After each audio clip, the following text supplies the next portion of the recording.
పుస్తకం పేరు ఖాకీ వనం. రచయిత కె.ఎన్.వై. పతంజలి. ఖాకీ వనం. ఒరేయ్ అని పిలిచింది కొత్త ఎస్పీ భార్య. సుందరయ్య తుళ్ళిపడి చూశాడు. ఇప్పుడే వస్తానమ్మగారు అని చెప్పిన ఆ పనిలంజా అదే పోతపోయినట్టుంది. ఈ దిక్కుమాలిన ఊర్లో మరో ముండే దొరకలేదా మీకు మీ అయ్యగారికి? దాని గుండెల మీద తన్ని తగిలేసి మరో దాన్ని తీసుకురండి. ఇదిగో చంటిది దొడ్డి కూర్చున్నట్టుంది, కాస్త కడిగి అని చెప్పి ఆవిడ విసవిసలాడుతూనే లోపలికి వెళ్ళిపోయింది. సుందరయ్య కొయ్యిబారిపోయాడు. చారల టోపీతో పాటు బుర్ర కూడా వీధి వరండాలోనే జాగ్రత్త చేసి రానందువల్ల పళ్ల బిగువన కదిలి అమ్మగారు చెప్పిన పని పూర్తిచేసి పెరటిలోంచి చుట్టూ తిరిగి వీధిలోకొచ్చాడు. సాయంత్రం 5:30 అయింది. ప్రహారీ గోడకు ఆనుకొని ఉన్న నీలగిరి చెట్టు కింద ఆర్డర్లీ కానిస్టేబుల్స్ నిల్చొని ఉన్నారు. సుందరయ్య అక్కడికి చేరుకున్నాడు. ఈవిడిగారికి ఒళ్లంతా కొవ్వేన్రా బాబూ, పనిమనిషి రాలేదని పిల్లముండ ముడ్డి నాచేత కడిగించింది. అసలీ ఎస్పీ నంజికొడుకుని చెప్పించుకుని కొడితే ఆడి పెళ్ళానికి బుద్ధొస్తుంది. సుందరయ్య చాలా కోపంగా మాట్లాడినప్పటికీ ఆ మాటలు ఇంటిలో ఉన్న అమ్మగారికి చిన్నమ్మగారికి వినిపించకుండా జాగ్రత్తపడ్డాడు.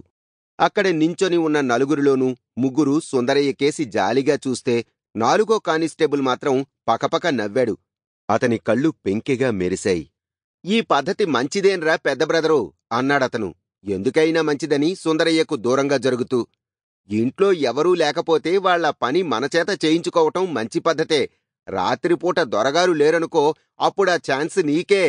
అల్లుడు లేడనుకో, ఆ ఛాన్స్ మాత్రం నాది. మనిద్దరం లేకపోతే మరి వీళ్లకే ఛాన్స్ అన్నాడు.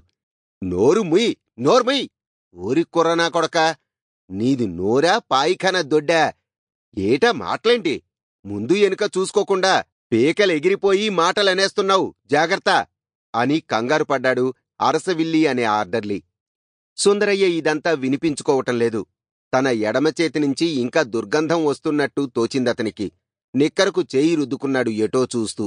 పాత ఎస్పీ పెళ్లమే నయన్రా బాబూ, అబ్బీ అబ్బాయ్ అనైనా పిలిచేది. ఈవిడ ఒరే గిరే అంటున్నది. మరీ ఘోరంగుంది. కానిస్టేబుల్స్ ఆర్డర్లీలు ఇంటికాడ నౌకరోళ్లనుకుంటున్నట్టుంది అన్నాడు. రోలొచ్చి మధ్యలతో మొరబెట్టుకున్నట్టుంది నీ యవ్వారం. సీఐని ఎస్పీని కాకా పట్టడానికి ఇవాళిక్కడికొచ్చి ఒక్కపూటకే ఆయాసపడిపోతున్నావు. 24 గంటలు ఇక్కడే ఏడుస్తున్న మేమెవరికి చెప్పుకోవాలి అన్నాడు ఓ ఆర్డర్లీ.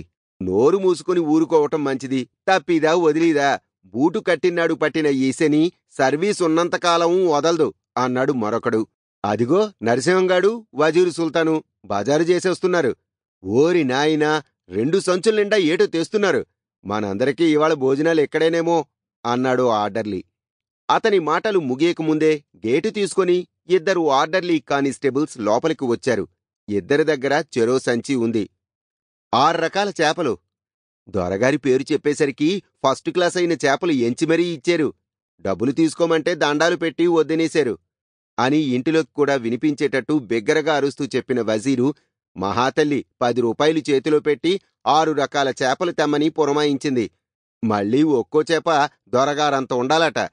తల్లి మహాలక్ష్మి పేరు చెప్పుకొని బజారులో దండుకోవలసొచ్చింది. ఉండవలసిన తల్లి అంటూ నెమ్మదిగా గొంతు తగ్గించి చెప్పి వజీరు ఇంటిలోకి నడిచాడు. నరసింహం మాట్లాడకుండా అతన్ని అనుసరించాడు. పాత పేపర్ ఒకటి భోజనాల బల్లమీద పరిచి చేపల్ని దానిమీద పరిచారు. ఎస్పీ భార్య శారదమ్మ ఆ చేపల్ని చూసి 10 రూపాయలకి ఇన్ని చేపలొచ్చాయటర్రా అని ఆశ్చర్యపోయి, మీ ఊర్లో చేపలు ఇంత చవకన్నమాట, బావుందే, ఈ లెక్కన రోజూ చేపలే తెచ్చుకోవచ్చు అని సంబరపడింది. ఆ ఇద్దరూ వినయంగా నవ్వారు. చేపలు చవక కాదమ్మగారు, దొరగారికని తెలిసి ఊరికే ఇచ్చారు, డబ్బులసలు తీసుకోలేదు అన్నారు. శారదమ్మ కనుబొమ్మలు ముడిచింది. ఉత్తినే ఇచ్చారా? ఎంత అపరిదిష్ట! మీకు డబ్బులిచ్చి చేపలు కొనుక్కురమ్మన్నాను గాని ఇలాగ బేవారసుగా తెమ్మని చెప్పానా? మీరిలాంటి వెధవ పనులు చేస్తే దొరగారికి చెడ్డపేరొస్తుంది. ఆయన అసలే నిప్పులాంటి మనిషి, నేను కూడా అలాంటిదాన్నే అందామె. ఆర్డర్లీలిద్దరూ మాట్లాడలేదు. దొరగారి పేరు చెప్పి ఇంకా మీరేం తెచ్చారు, నిజం చెప్పండి అంది. అదేమిటమ్మా అలాగనేస్తున్నారు? మేం అలాంటి వాళ్ళం కాదు. దొరగారి పేరు చెప్పి తినేసే రకమైతే మమ్మల్ని డ్యూటీకే వేసేవాళ్లు కాదు. పెద్దవారు, మీరలాంటి మాటలు అనటం బాగులేదు అన్నాడు. మీలా Sample complete. Ready to continue?